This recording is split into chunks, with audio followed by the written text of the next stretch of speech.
Hello नमस्कार दोस्तों। मैं विकास आर्य आपका स्वागत करता हूं आज की क्लास में। आज हम टॉपिक लेने जा रहे हैं गैसियस स्टेट। गैसियस स्टेट का हम रिवीजन करेंगे। चलिए शुरू करते हैं। सबसे पहले बात करते हैं गैसियस के जो मेन पैरामीटर होते हैं वॉल्यूम, प्रेशर और टेम्परेचर की, कि वो क्या क्या यूनिट में होते हैं और उनमें कन्वर्जन वगैरह कैसे करना होता है। सबसे पहले बात करते हैं वॉल्यूम की। तो किसी गैस का जो वॉल्यूम होता है वो जिस कंटेनर के अंदर जो गैस भरी होती है उस कंटेनर का वॉल्यूम ही गैस का वॉल्यूम होता है। ठीक है। तो इसकी जो यूनिट होती है वो सेंटीमीटर क्यूब और मीटर क्यूब में लेते हैं हम यूनिट। इसके अलावा आपको कन्वर्जन आना चाहिए। 1 लीटर के अंदर 10⁻³ मीटर क्यूब होता है और 1 लीटर के अंदर 10⁻³ cm⁹ होती है। तो एक कन्वर्जन करना आना चाहिए। तो इसको इसमें कन्वर्ट करने के लिए क्या करेंगे आप, 1 मीटर में 100 सेंटीमीटर होते हैं तो मीटर की जगह 100 रख दो, 100 सेंटीमीटर रख दो और उसकी पावर 3 कर दो तो वो आपका आ जाता है। ठीक है, ये आ जाता है। इसके अलावा ये भी आपको आना चाहिए कि 1 डेसीमीटर क्यूब में 1 लीटर होता है और 1 लीटर में 10⁻+3 सेंटीमीटर क्यूब होती है। इसी प्रकार 1 ml के अंदर 10⁻³ लीटर होता है और 1 ml के अंदर 1 सेंटीमीटर क्यूब होता है। तो दोस्तों इसको इन डाटा को आप लिख लीजिए। एग्जाम में कन्वर्जन रिलेटेड बहुत सारे क्वेश्चन आते हैं जिसमें फंस जाते हैं बच्चे। अगर ये चीज़ नहीं आती हो तो इसको नोट डाउन कर लीजिएगा इन चीज़ों को। इसके अलावा प्रेशर की बात करें तो प्रेशर की जो मेनली यूनिट होती है न्यूटन पर मीटर स्क्वायर। प्रेशर होता है फोर्स अपॉन एरिया, इसलिए न्यूटन पर मीटर स्क्वायर। इसके अलावा पास्कल यूज़ कर सकते हैं हम एसआई यूनिट की फॉर्म में। सीजीएस में हम डाइन भी यूज़ करते हैं। तो आपको न्यूटन पर मीटर स्क्वायर और डाइन पर सेंटीमीटर स्क्वायर को कन्वर्जन करना आना चाहिए। तो इस प्रकार हम कन्वर्ट कर सकते हैं। न्यूटन पर मीटर स्क्वायर, 1 न्यूटन में 10⁵ डाइन होता है और 1 मीटर स्क्वायर में 10⁴ सेंटीमीटर स्क्वायर होता है। तो दोनों को डिवाइड कर देते हैं हम। तो 1 न्यूटन पर मीटर स्क्वायर में 10 डाइन पर सेंटीमीटर स्क्वायर आ जाता है। इसी प्रकार हम ज़्यादातर केस में एटीएम ही यूज़ करते हैं प्रेशर की यूनिट। और एटीएम और न्यूटन पर मीटर स्क्वायर में ये रिलेशन होता है कि एक एटीएम के अंदर 1.013 × 10⁵ न्यूटन पर मीटर स्क्वायर होता है। ये लास्ट वाला पॉइंट आपको याद रखना ही है। ठीक है। इसके अलावा टेम्परेचर की बात करूं तो टेम्परेचर या तो डिग्री सेल्सियस लेते हैं या केल्विन लेते हैं। कभी कभी फ़ारेनहाइट में भी टेम्परेचर दिया हो सकता है क्वेश्चन में। ठीक है। इसके अलावा वाटर का बॉइलिंग पॉइंट होता है वो 100 डिग्री सेल्सियस या केल्विन में 373 केल्विन होता है। इसी प्रकार आइस का जो पॉइंट होता है, आइस पॉइंट, वो 0 डिग्री सेल्सियस या 273 केल्विन रहता है हमारा। फ़ारेनहाइट स्केल पे ये सारे बॉइलिंग पॉइंट इतना हो जाता है और आइस पॉइंट इतना हो जाता है। तो आपको डिग्री सेल्सियस और फ़ारेनहाइट को आपस में जब इंटर कन्वर्जन करना हो तो ये फॉर्मूला हम काम लेंगे। F-32/9 = C/5। F यहाँ पर टेम्परेचर इन फ़ारेनहाइट है और C यहाँ पर टेम्परेचर इन डिग्री सेल्सियस है। तो इसमें से कोई एक दे रखा और दूसरा निकालना हो तो इसको यूज कर सकते हैं। ठीक है। तो इस प्रकार हम चीज़ें देखते हैं। इसके अलावा अगर डिग्री सेल्सियस और केल्विन में चेंज करना हो तो क्या करते हैं हम कि 273 में डिग्री सेल्सियस जोड़ देते हैं तो वो केल्विन के अंदर आ जाता है आपका। ठीक है। तो 0 डिग्री सेल्सियस पे जो केल्विन का टेम्परेचर होता है वो 273 होता है और 100 डिग्री सेल्सियस पे जो केल्विन टेम्परेचर होता है वो 373 हो जाता है। तो डिग्री सेल्सियस की जगह 100 रख दो तो आपका 373 केल्विन आ जाता है। तो इस प्रकार केल्विन, डिग्री सेल्सियस, फ़ारेनहाइट आपस में इंटर कन्वर्जन करना आपको आना चाहिए दोस्तों। ठीक है, अब आगे बढ़ते हैं।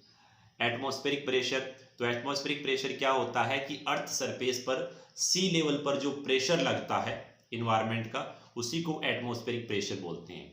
उसको मेनली 1 एटीएम प्रेशर होता है, वो एटीएम में मेजर करते हैं। बार की बात करें तो एटीएम और बार बहुत ही पास पास होते हैं इनकी वैल्यू। फिर भी अगर एग्जैक्ट डाटा की बात करें तो 1.013 बार होता है एक एटीएम के अंदर। इसके अलावा एक एटीएम में इतना न्यूटन मीटर स्क्वायर होता है, 1.013 × 10⁵ न्यूटन पर मीटर स्क्वायर। इसके अलावा टोर की बात करें तो एक एटीएम के अंदर 760 टोर रहता है प्रेशर आपका। तो ये प्रेशर की यूनिट थी सारी। इसके अलावा जैसे किसी बर्तन में पानी भरा है और उसका हमें प्रेशर मेजर करना है किसी पॉइंट पर, तो उसके लिए हम बैरोमीटर या मैनोमीटर उपकरण है वो यूज़ करते हैं। ठीक है। तो जो प्रेशर होगा इसमें वो रहेगा आपका H ρg ठीक है, ऐसे करके रहता है, ये यूनिट रहती है। एच यहाँ पर हाइट होती है कि वाटर कितनी हाइट तक ऊपर उठा है बैरोमीटर उसके अंदर रखने के बाद। यहाँ पर रो होती है डेंसिटी, और जी होता है यहाँ पर ग्रेविटी के कारण जो जी लगता है वो होता है यहाँ पर एच रो जी। इसी प्रकार मैनोमीटर में हम कर सकते हैं, मैनोमीटर में कितनी हाइट तक वो चढ़ा है वाटर, वो तो प्रेशर ऑफ, जैसे मान लो ये गैस भरी है, गैस का हमें प्रेशर देखना है, तो प्रेशर ऑफ गैस क्या होगा, pressure of ATM plus h rho g, h rho g h d g, ऐसे हम मैनोमीटर में देख सकते हैं। ठीक है, अब कुछ लॉ होते हैं गैसीय स्टेट के अंदर, उसके बेस पे ही बहुत सारे न्यूमेरिकल हमारे आते हैं, तो उन लॉ को याद करते हैं और समझते हैं, और याद करने की ट्रिक के साथ मैं उसको याद करवाता हूँ आपको। सबसे पहला है बॉयल्स लॉ।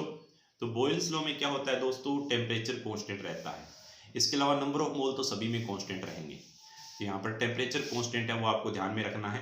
तो जो आइडियल गैस इक्वेशन आपको याद होगी, तो अगर उसमें टेम्परेचर कांस्टेंट कर देते हैं हम, जैसे PV इक्वल टू nRT, इसमें टेम्परेचर कांस्टेंट कर दो, नंबर ऑफ मोल कांस्टेंट हो गए, R तो वैसे ही कांस्टेंट हो गया, तो यहाँ पर क्या हो गया आपका PV इक्वल टू क्या हो गया, कांस्टेंट हो गया। तो PV इक्वल टू कांस्टेंट हो गया, तो हम कह सकते हैं कि अगर दो गैस है तो P1 V1 बराबर क्या हो जाएगा, P2 V2 हो जाएगा यहाँ पर, और P इन्वर्सली प्रोपोर्शनल हो जाएगा V के। ठीक है, इस तरह का रिलेशन आ जाता है, इससे रिलेटेड कुछ ग्राफ वगैरह भी इससे पूछ लिए जा सकते हैं। तो कहने का मतलब बॉयल्स लॉ में टेम्परेचर कांस्टेंट रहता है। इसके अलावा बात करें चार्ल्स लॉ की, तो चार्ल्स लॉ में प्रेशर कांस्टेंट रहता है, नंबर ऑफ मोल तो कांस्टेंट रहेंगे ही। अगर P बराबर है RT में प्रेशर कांस्टेंट कर दें तो यहाँ पर हो जाएगा V डायरेक्टली प्रोपोर्शनल T। तो दो गैसों के लिए V1 अपॉन T1 बराबर हो जाएगा V2 अपॉन T2। तो चार्ल्स लॉ हो गया। इसके बाद बात करते हैं गैलुसेक लॉ। गैलुसेक लॉ में क्या होता है, वॉल्यूम कांस्टेंट रहता है आपका, तो वॉल्यूम कांस्टेंट रहेगा तो प्रेशर डायरेक्टली प्रोपोर्शनल हो जाएगा आपका टेम्परेचर के, इसलिए P1 अपॉन T1 बराबर P2 अपॉन T2 हो जाता है। अब देखो इन तीनों लॉ को याद कैसे करें, तो यहाँ पर मैंने एक ट्रिक बनाई है कि भगवान तुम्हारे चरणों पे गिरकर वंदना करेंगे। जिस भी एग्जाम की आप तैयारी कर रहे हैं उस एग्जाम में आपको पास करवा दे, तो भगवान हम तुम्हारे चरणों में गिरकर वंदना करेंगे। ये इसी के वर्ड को हम उठाएंगे, भगवान से B उठाया है मैंने, तुम्हारे से T उठाया है, चरणों पे C उठाया है, पे P G और V। ठीक है, ये वर्ड उठाए हैं। तो देखो पहला है बॉयल्स लॉ। बॉयल्स लॉ में क्या कांस्टेंट रहता है, टेम्परेचर कांस्टेंट रहता है। अगला है आपका चार्ल्स लॉ। चार्ल्स लॉ में प्रेशर कांस्टेंट रहता है। तीसरे नंबर पर है गैलुसेक लॉ। गैलुसेक लॉ में क्या कांस्टेंट रहता है, वॉल्यूम कांस्टेंट रहता है।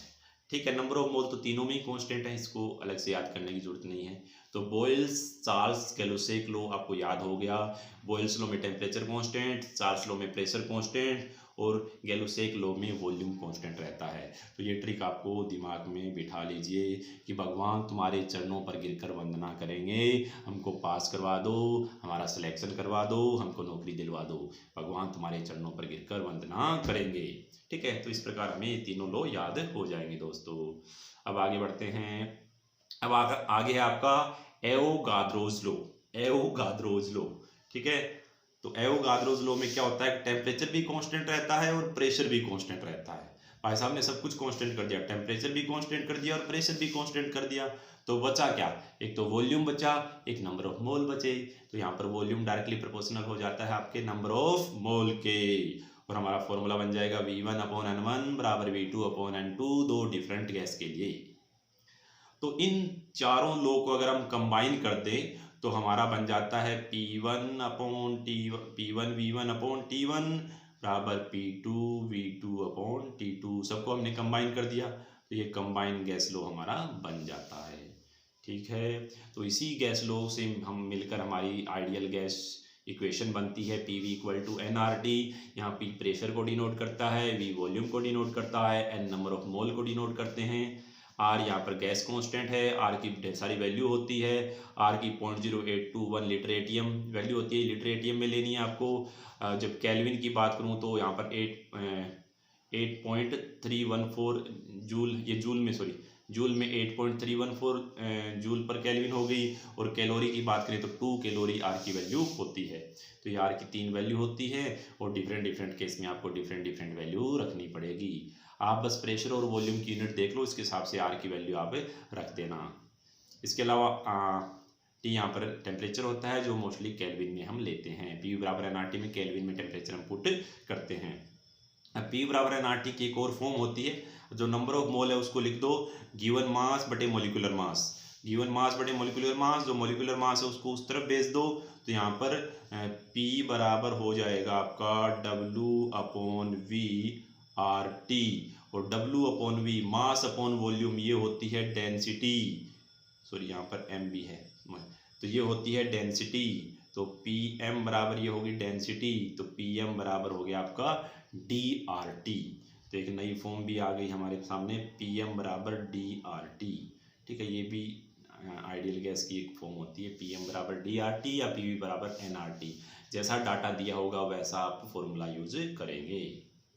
आगे बढ़ते हैं दोस्तों, अब है आगे Dalton's law of partial pressure. तो डाल्टन भाई साहब ने बताया था कि एक कंटेनर है आपके पास, उसमें डिफरेंट गैसें रखी है। मान लो A गैस है, B गैस है और C गैस है।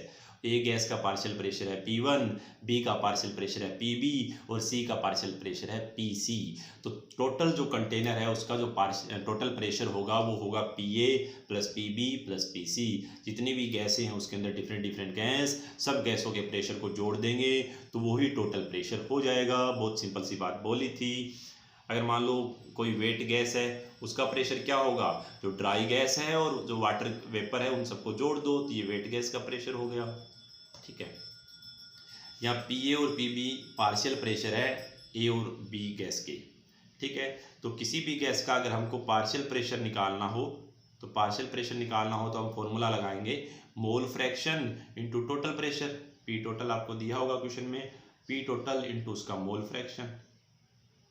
फ्रैक्शन। जैसे A का निकालना है तो A का मोल फ्रैक्शन। A का मोल फ्रैक्शन कैसे निकालेंगे, A के मोल अपॉन टोटल मोल, इससे A का मोल फ्रैक्शन आ जाएगा।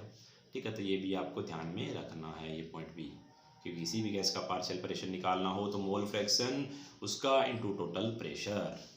ठीक है, इसी प्रकार किसी भी गैस का परसेंटेज ऑफ गैस निकालनी हो, मिक्सचर ढेर सारी गैसें हैं, मिक्सचर बनाया गैसों का, उसमें किसी पर्टिकुलर गैस का कितना परसेंटेज है ये हमको निकालना हो तो उस गैस का partial pressure upon total pressure into 100, इससे उसका परसेंटेज आ जाएगा। तो ये डाल्टन्स लॉ से रिलेटेड बातें थी। यहाँ पर एक और साइंटिस्ट आते हैं, उन्होंने भी अपनी एक बात कही थी, वो इससे रिलेटेड ही है, पढ़ लेते हैं। The total volume of a mixtures of gas is equal to the sum of the partial volume of the constituents gas at same temperature and pressure. तो भाई साहब कहने का मतलब ये है कि अगर टेम्परेचर और प्रेशर आपका सेम है तो किसी भी कंटेनर में बहुत सारी गैसें हैं तो टोटल वॉल्यूम होगा वो जितनी भी गैस है उन सबके वॉल्यूम के बराबर होगा। उस सबके गैस के पार्शियल वॉल्यूम को जोड़ देंगे तो टोटल वॉल्यूम हमारा आ जाएगा। तो जो इस साइंटिस्ट ने ऊपर वाले जो डाल्टन्स थे उन्हीं की नकल करके ये उन्होंने प्रेशर के लिए बताया था तो उन्होंने वॉल्यूम के लिए बता दिया। ठीक है, यही बात। अब आगे बढ़ते हैं ग्राम्स लॉ ऑफ डिफ्यूजन और इफ्यूजन। यहाँ पर दो वर्ड है, डिफ्यूजन और इफ्यूजन। डिफ्यूजन और इफ्यूजन में कंफ्यूज नहीं होना है, बात सेम ही है। डिफ्यूजन क्या होता है कि जैसे मान लो ये एक कंटेनर है, ठीक है, यहाँ पर मैंने एक पूरा डब्बा है, इसमें एक खिड़की ऐसे दरवाज़ा लगा हुआ है, यहाँ से मैंने छेद कर दिया। ठीक है, अगर छेद बहुत छोटा है तो A से B में जाएगी गैसें, या हो सकता है B से A में जाए, तो छेद बहुत छोटा है तब उसको इफ्यूजन बोलेंगे, और ये जो होल है ये बहुत बड़ा हो गया तो उसको डिफ्यूजन बोलेंगे। जैसे बैलून होता है, बैलून में हवा भरी होती है, उसमें मैं सुई चुबो दूँ तो उसके अंदर की गैस बाहर आने लगती है, उसको बोलते हैं इफ्यूजन। और मान लो इस रूम में बहुत सारी गैस भरी हुई है और मैं इस दरवाजे को खोल दूँ तो यहाँ से गैस बाहर जाएगी, तब उसको बोलेंगे डिफ्यूजन। ठीक है, क्रॉस सेक्शन एरिया बढ़ा दोगे तो वो डिफ्यूजन हो जाएगा, क्रॉस सेक्शन एरिया अगर छोटा कर दोगे तो वो इफ्यूजन हो जाएगा। बात सेम ही है। तो यहाँ पर ग्राम्स लॉ ऑफ डिफ्यूजन या इफ्यूजन क्या है उसको हम समझने जा रहे हैं। तो ग्राम्स लॉ ऑफ डिफ्यूजन या इफ्यूजन क्या है, तो ग्राम्स लॉ ने बताया था कि रेट ऑफ डिफ्यूजन, मतलब गैस का एक से दूसरे स्थान पर जाने की जो रेट होती है वो इन्वर्सली प्रोपोर्शनल होती है अंडर द रूट उसके मोलिकुलर मास के, गैस के मोलिकुलर मास के। कहने का मतलब जिसका मोलिकुलर मास ज़्यादा है उसकी रेट कम होगी, और जिसका मोलिकुलर मास कम है उसकी रेट क्या होगी, ज़्यादा होगी। आप मोलिकुलर मास की जगह डेंसिटी भी यूज कर सकते हैं। ठीक है, तो ये हमारा फॉर्मूला बन जाता है। Rate of diffusion inversely proportional होता है 1/√D, यहाँ पर D डेंसिटी ऑफ गैस है, और rate of diffusion inversely proportional हो गया 1/√m। m यहाँ पर मोलर मास ऑफ गैस है। ये तो सिंपल सी बात है कि जो चीज़ हल्की होती है वो जल्दी दौड़ती है, तेज़ दौड़ती है, और जो चीज़ भारी होती है वो धीरे धीरे चलती है। ठीक है, सिंपल सी बात है। तो अगर मान लो प्रेशर भी दिया हुआ है, डिफरेंट प्रेशर दिया हुआ है गैस का, तो यहाँ पर प्रेशर भी इंक्लूड कर लेंगे आप। तो rate of diffusion directly proportional P/√m। m यहाँ पर मोलर मास ऑफ गैस है, P यहाँ पर गैस का प्रेशर है, R बताता है रेट ऑफ डिफ्यूजन ऑफ किसी भी गैस का। ठीक है, तो अगर दो अलग अलग गैस की बात करें तो R1/R2 हमारा क्या हो जाएगा, √D2/D1 √M2/M1। इसके अलावा किसी गैस का वॉल्यूम दिया हुआ है और हमें टाइम दिया हुआ है कि ये जो R1 गैस है वो उसका 5 लीटर 3 मिनट में जा रहा है और R2 गैस का 4 लीटर 2 मिनट में जा रहा है। तो यहाँ पर V1/T1/V2/T2 ऐसे भी करना है हमें। वॉल्यूम के सापेक्ष दिया हुआ है तो उसको भी हम रिलेट कर सकते हैं। इसके अलावा मोल के सापेक्ष दिया हुआ है तो रेट ऑफ डिफ्यूजन ये भी होता है मोल डिफ्यूज अपॉन टाइम टेकन बटे, मान लो ये जो ट्यूब होती है नैरो ट्यूब, इससे गैस इधर से इधर जा रही है तो कितनी डिस्टेंस ट्रेवल्ड की है गैस ने अपॉन उसमें कितना टाइम लगा है, ये भी रेट ऑफ डिफ्यूजन का फॉर्मूला होता है। इसके अलावा ड्रॉप ए और ड्रॉप 2 के प्रेशर का रेशियो भी आपका रेट ऑफ डिफ्यूजन को बताता है। तो ये वाला फॉर्मूला, ये वाले तीनों फॉर्मूले और ये वाला फॉर्मूला आपको ध्यान रखना है दोस्तों। इससे रिलेटेड बहुत सारे क्वेश्चन आते हैं। जब हम क्वेश्चन सीरीज शुरू करेंगे तो इससे रिलेटेड क्वेश्चन हम बहुत सारे करेंगे और आपको एग्जाम में भी देखने को मिलेंगे। ये डिफ्यूजन से रिलेटेड सारे फॉर्मूले हमने रिवाइज किए, डिफ्यूजन से रिलेटेड सारी बातें हमने पढ़ी। अब आगे बढ़ते हैं काइनेटिक थ्योरी ऑफ गैस। तो देखो kinetic theory of gas mainly ideal gas के बारे में बात करता है। तो इसमें बताता है कि मेन जो इक्वेशन है काइनेटिक थ्योरी ऑफ गैस की वो ये है PV बराबर 1/3 mnv² या u², mnu²। ठीक है, तो ये इक्वेशन है और यहाँ पर जो u² है ये डिफरेंट वेलोसिटी है। ठीक है, तो यहाँ पर सबसे पहले बात करते हैं इन वेलोसिटी की कि कितनी टाइप की वेलोसिटी होती है, उनकी क्या क्या वैल्यू होती है, उनकी किस प्रकार के क्वेश्चन बनते हैं। तो यहाँ पर दोस्तों 3 तरह की वेलोसिटी पढ़ोगे आप। एक पढ़ोगे रूट मीन स्क्वायर वेलोसिटी, एक एवरेज स्पीड, एक most probable speed. Root mean square speed, average speed और मोस्ट प्रोबेबल स्पीड। तो मैं 1 बाय 1 तीनों को बताता हूँ कि रूट मीन स्क्वायर स्पीड क्या होता है कि जो स्पीड हो गई है उसका पहले तो स्क्वायर करो, फिर उसका मीन लो और फिर उसका रूट लो, उसको बोलते हैं रूट मीन स्क्वायर स्पीड। ठीक है, और इसकी हमको बस एक वैल्यू याद रखनी है, वो है यहाँ पर √3 RT/m। R यहाँ पर गैस कांस्टेंट है, T यहाँ पर टेम्परेचर है और M यहाँ पर मोलर मास ऑफ गैस है। तो रूट मीन स्क्वायर स्पीड क्या हो गया, √3 RT/m। बस ये आपको ध्यान में रखनी है।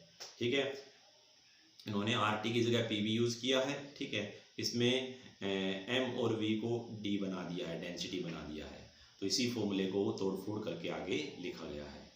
इसके अलावा अगली है आपकी एवरेज स्पीड। एवरेज स्पीड में जितनी भी स्पीड है उन सबका एवरेज ले लो, एवरेज स्पीड आ गई।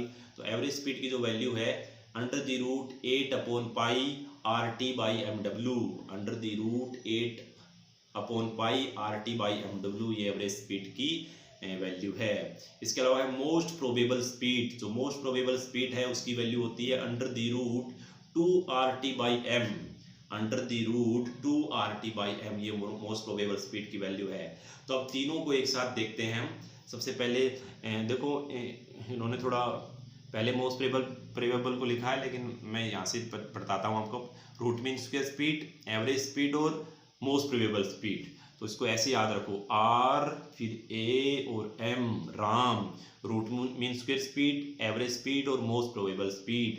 तो राम हमारे लिए कितने सभी पूजा करते हैं राम की। ठीक है, तो यहाँ पर राम मतलब बहुत ही एक बड़ी चीज़ के लिए यूज़ करते हैं हम राम वर्ड। तो यहाँ पर R होगा, वो स्पीड सबसे बड़ी होगी, इसके बाद A होगा और फिर इसके बाद M होगा। ये R होगा उसकी वैल्यू सबसे ज़्यादा होगी, उसके बाद A की और उसके बाद M की। ऐसे आप याद कर सकते हो। तो रूट मीन स्क्वायर स्पीड सबसे बड़ी, उसके बाद एवरेज स्पीड और उसके बाद मोस्ट प्रोबेबल स्पीड।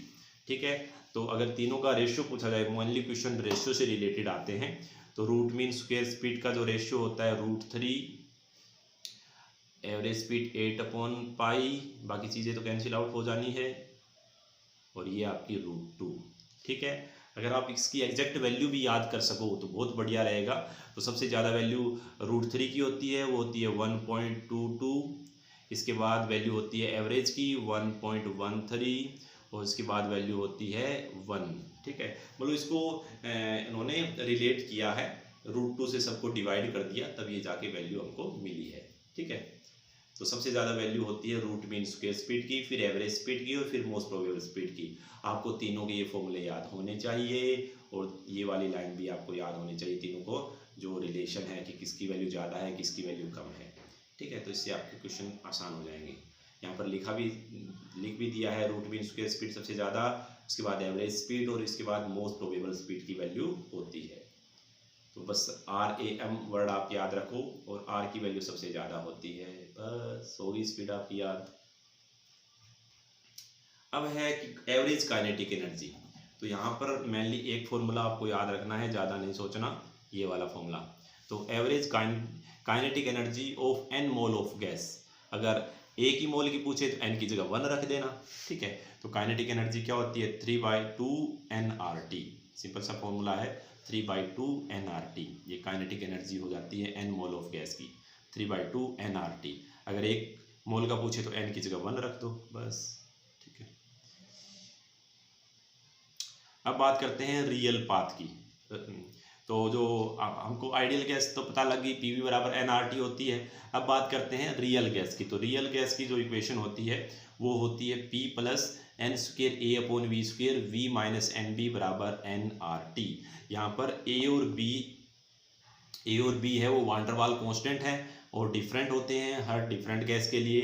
यहाँ पर A की यूनिट B की यूनिट ये दी गई है, ये हम रिलेट करके निकाल सकते हैं कि इस चीज़ की यूनिट होगी वो इसके बराबर होगी। जो प्लस माइनस में चीज़ें होती है जिनकी यूनिट सेम होती है उन्हीं को हम जोड़ और घटा सकते हैं। तो जो प्रेशर की यूनिट होगी वो इसकी यूनिट होगी, तो यहाँ से वॉल्यूम को उधर कर दो, मल्टीप्लाई n को डिवाइड कर दो, तो जो A की यूनिट हो जाएगी वो हो जाएगी ATM, वॉल्यूम उधर जाएगा तो लीटर स्क्वायर और मोल नीचे जाएगा तो यहाँ पर -2 हो जाएगी। ठीक है, इसी प्रकार जो NB की जो यूनिट होगी वो V की यूनिट होगी, तो V बराबर हो गया मतलब लीटर और मोल नीचे जाएगा तो मोल इनवर्स, तो ये B की यूनिट हो गई। इस प्रकार हम यूनिट निकाल सकते हैं A और B की, अगर आपको ये चीज़ याद है तो। ठीक है, A और B यहाँ पर कांस्टेंट होते हैं। A यहाँ पर अट्रैक्शन ऑफ गैस को बताता है, गैस के मॉलिक्यूल के बीच कितना अट्रैक्शन है। A की जितनी ज़्यादा वैल्यू ज़्यादा होगी उतना ही गैस के बीच अट्रैक्शन ज़्यादा होगा और उतना ही गैस को लिक्विफाई करना आसान होगा। B यहाँ पर साइज ऑफ मॉलिक्यूल को बताता है कि मॉलिक्यूल का साइज कितना बड़ा है, जितना बड़ा मॉलिक्यूल का साइज होगा वो B की वैल्यू उतनी ही ज़्यादा होगी। ठीक है, तो यहाँ पर बताया गया है कि greater the value of A more easily the gas liquefiable, और जितना B होगा उतना B मॉलिक्यूलर साइज को बता रहा है यहाँ पर। ठीक है, तो देखो ये आइडियल गैस का एक ग्राफ था और ये जो बगल में थोड़ा डेविएट हो रखा है ये रियल गैस का ग्राफ है। तो रियल गैस का ग्राफ होता है वो डेविएट हो जाता है। ठीक है, तो देखो यहाँ पर इसकी वैल्यू थोड़ी ज़्यादा हो रही है, तो यहाँ पर Z की वैल्यू ग्रेटर देन 1 है, यहाँ पर इसकी वैल्यू थोड़ी कम हो रही है। एक मिनट, सॉरी, ये आइडियल ये रियल, हाँ ऊपर वाले में जो रियल गैस है उसमें Z की वैल्यू ज़्यादा हो रही है तो Z ग्रेटर देन 1 हो गया। नीचे वाले में जो यहाँ पर आइडियल ये है, ठीक है, और यहाँ पर Z की वैल्यू थोड़ी कम हो रही है तो ये Z लेस देन 1 हो गया। ठीक है, यहाँ पर लेस देन 1 कर दीजिए। तो अब इसको ढंग से पढ़ते हैं एक एक करके। देखो मैंने यहाँ पर टेबल सी बनाई है। Z क्या होता है, Z यहाँ पर होता है कंप्रेसिबिलिटी फैक्टर। Z क्या होता है, कंप्रेसिबिलिटी फैक्टर होता है। आपको Z पूछे तो PV/nRT कर दो, वही दोनों का रेशियो Z होता है।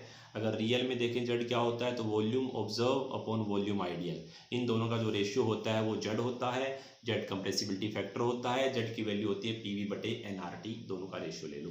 ठीक है, ये जो आइडियल गैस होती है वो, और Z का जब ग्राफ बनाएंगे तो आइडियल गैस की लाइन एकदम सीधी जाएगी, लेकिन जो गैस आइडियल गैस को फॉलो नहीं करती वो इससे डेविएट होती है। या तो इसकी Z की वैल्यू आइडियल गैस से कम होगी या Z की वैल्यू आइडियल गैस से ज़्यादा होगी। तो जो H2 होती है और हीलियम होती है उनकी जो वैल्यू होती है वो Z से ज़्यादा होती है। H2 और हीलियम होती है उनकी वैल्यू Z से ज़्यादा होती है, ये Z बराबर 1 है, 1 से ज़्यादा होती है। और बाकी गैसों की कम होती है। जितना मोलिकुलर मास बड़ा होगा, जितना उनके बीच अट्रैक्शन ज़्यादा होगा, उतना ही डेविएशन ज़्यादा होगा। जेड बराबर 1 से उतनी ही उनकी वैल्यू दूर होगी। ठीक है, और टेम्परेचर पे भी ये डिपेंड करती है कि जैसे जैसे आप टेम्परेचर बढ़ाओगे गैस आइडियल गैस की तरफ जाने लगेगी। ठीक है, तो यहाँ पर T1 का टेम्परेचर ज़्यादा है तो T1 वाली लाइन ज़्यादा आइडियल गैस के नज़दीक है। ठीक है, अब देखो यहाँ पर थोड़ी टेबल बनाइए, ये आइडियल गैस है, ये रियल गैस है। आइडियल गैस आपको पता है P बराबर NRT, और रियल गैस पता है P plus n square A upon V square, V minus n b बराबर NRT। आइडियल गैस का जीरो वॉल्यूम होता है, उसके बीच कोई अट्रैक्शन नहीं होता, जेड की वैल्यू उसके लिए 1 होती है। लेकिन रियल में इसमें हम जीरो वॉल्यूम लेकर नहीं चलते, उसमें कुछ गैस के मॉलिक्यूल का वॉल्यूम कंसिडर करते हैं और उनके गैस के मॉलिक्यूल के बीच कुछ अट्रैक्शन फोर्स भी हम मानकर चलते हैं। इसके अलावा जो जेड की वैल्यू होती है वो या तो जेड ग्रेटर देन 1 हो सकता है या जेड लेस देन 1 हो सकता है। जब जेड ग्रेटर देन 1 होगा तो इसका मतलब गैस मॉलिक्यूल के बीच रिपल्सन फोर्स हाई होगा। ठीक है, और जब लेस देन 1 होगा तो यहाँ पर अट्रैक्शन फोर्स, जब जेड लेस देन 1 होता है तो यहाँ पर अट्रैक्शन फोर्स होगा, यहाँ पर अट्रैक्शन फोर्स होगा, और जब जेड ग्रेटर देन 1 होता है तब रिपल्सन फोर्स हाई होता है। ठीक है, तो जेड ग्रेटर देन होगा तो रिपल्सन फोर्स होगा, रिपल्सन फोर्स मतलब उसको कंप्रेस करना डिफिकल्ट होगा, और जब जेड लेस देन 1 है तो अट्रैक्शन फोर्स है, उसको कंप्रेस करना आसान हो जाएगा, डिफिकल्ट नहीं, यहाँ पर क्या हो जाएगा, आसान हो जाएगा। ठीक है, तो जेड ग्रेटर देन 1 में लिक्विफाई करना डिफिकल्ट होता है, जेड लेस देन 1 में लिक्विफाई करना हमारा आसान होता है। ठीक है, ये हम कंपेयर कर सकते हैं दोनों के बीच में। ठीक है, इसके अलावा बताया गया है कि ए होता है ये इंटरमोलिकुलर अट्रैक्शन को बताता है, और वी बताता है मोलिकुलर वॉल्यूम को बताता है। ठीक है, तो अब हम पढ़ते हैं कुछ टेम्परेचर, कुछ डायरेक्ट फॉर्मूले हमको याद होने चाहिए, डायरेक्ट उससे रिलेटेड क्वेश्चन आते हैं। जैसे बॉइल्ड टेम्परेचर का फॉर्मूला है तो TB बराबर A अपॉन BR। ए और बी अभी हमने पढ़ा, जो रियल गैस में कांस्टेंट होते हैं A और B वो हैं, और R गैस कांस्टेंट है, तो TB बराबर क्या होगा, A अपॉन BR। ठीक है, इसी प्रकार एक इन्वर्जन टेम्परेचर होता है तो TI बराबर हो गया 2A अपॉन BR। मतलब जो इन्वर्जन टेम्परेचर है वो दुगना है बॉयल्स टेम्परेचर का, इन्वर्जन टेम्परेचर है वो 2 टाइम्स है बॉयल टेम्परेचर का। ठीक है, अब देखो जब लो प्रेशर होगा जो आइडियल गैस, जो रियल गैस है वो कुछ इस फॉर्म में कन्वर्ट हो जाएगी, हाई प्रेशर होगा तो वो इस फॉर्म में कन्वर्ट हो जाएगी, और एक्सट्रीमली लो प्रेशर हो गया तो वो इस फॉर्म में कन्वर्ट हो जाएगी। ठीक है, अभी हम शॉर्ट रिवीजन कर रहे हैं इसलिए मैं जस्ट बता रहा हूँ आपको, जब मैं इसकी कंप्लीट क्लास शुरू करेंगे तब मैं इसके डेरिवेशन करवाऊँगा अब ये कैसे कन्वर्ट हो गई है। ठीक है, इसमें जब लो प्रेशर लेंगे तो क्या करेंगे, वॉल्यूम बहुत हाई करेंगे, और वॉल्यूम बहुत हाई करोगे तो V माइनस NB को केवल हम V लिख देंगे, V लिख कर फिर उसको पूरा सोल्व कर देंगे, सबको RT से डिवाइड कर देंगे तो P बराबर RT को Z लिख देंगे। ठीक है, इस प्रकार ये हो जाता है। अब हीट कैपेसिटी की बात करें तो यहाँ CP और CV हमने थर्मोडायनेमिक्स में पढ़ा था, वही चीज़ है। CP होता है molar heat capacity at constant pressure, और CV होती है molar heat capacity at constant volume. CP minus CV बराबर क्या होता है, R होता है, और CP अपॉन CV का जो रेशियो होता है उसको गामा बोलते हैं। तो मोनो एटॉमिक के लिए गामा सबसे ज़्यादा होता है, डाई एटॉमिक के लिए उसके से कम, और पॉली एटॉमिक के लिए उससे भी कम होता है। अब बात करते हैं क्रिटिकल कांस्टेंट ऑफ गैस। ठीक है, तो when pressure is increase at constant temperature volume of gas क्या हो जाता है, डिक्रीज हो जाता है। तो यहाँ पर ग्राफ बनाया गया है प्रेशर और वॉल्यूम का, तो A से B का जो ग्राफ है वो गैस को डिनोट कर रहा है, B और C का जो ग्राफ है वो गैस और लिक्विड के बीच वाली कंडीशन है, यहाँ गैस भी है और लिक्विड भी है, और C से D का ग्राफ हमको बताता है लिक्विड को। तो ये जो बीच वाली चीज़ है इससे रिलेटेड हम बात करेंगे, इस पे critical pressure, critical temperature, critical volume क्या क्या होते हैं, क्या क्या फॉर्मूले होते हैं उनकी हम देखेंगे यहाँ पर।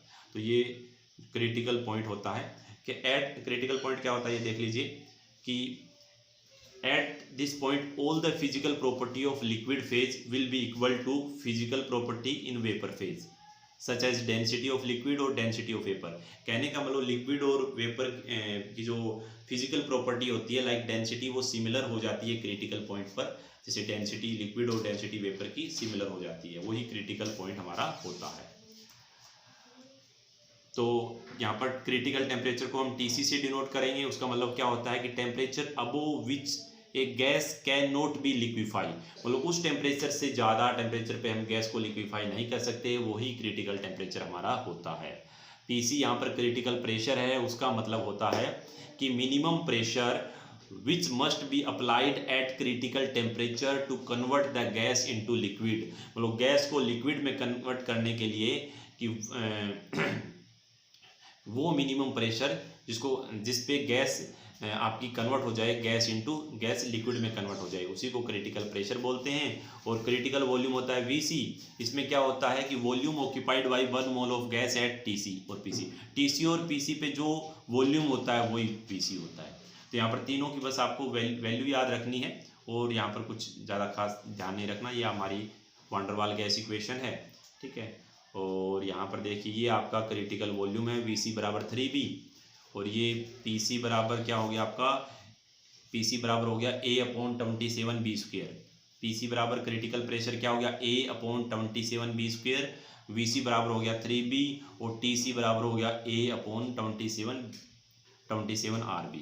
तो देखो दोस्तों, यहाँ पर हमने पीसी पढ़ा, टीसी पढ़ा, वीसी पढ़ा, ठीक है। इसके अलावा हमने बॉयल्स टेम्परेचर पढ़ा, इन्वर्जन टेम्परेचर पढ़ा। तो एक पेज पर इन सब की वैल्यू याद रख लो, लिख लो, बार बार रिवाइज करो। इनसे रिलेटेड क्वेश्चन बहुत ज़्यादा एग्जाम में पूछे जाते हैं, ठीक है। तो यहीं पे हमारा चैप्टर समाप्त होता है। आई हो आपको चीज़ें समझ में आई होगी।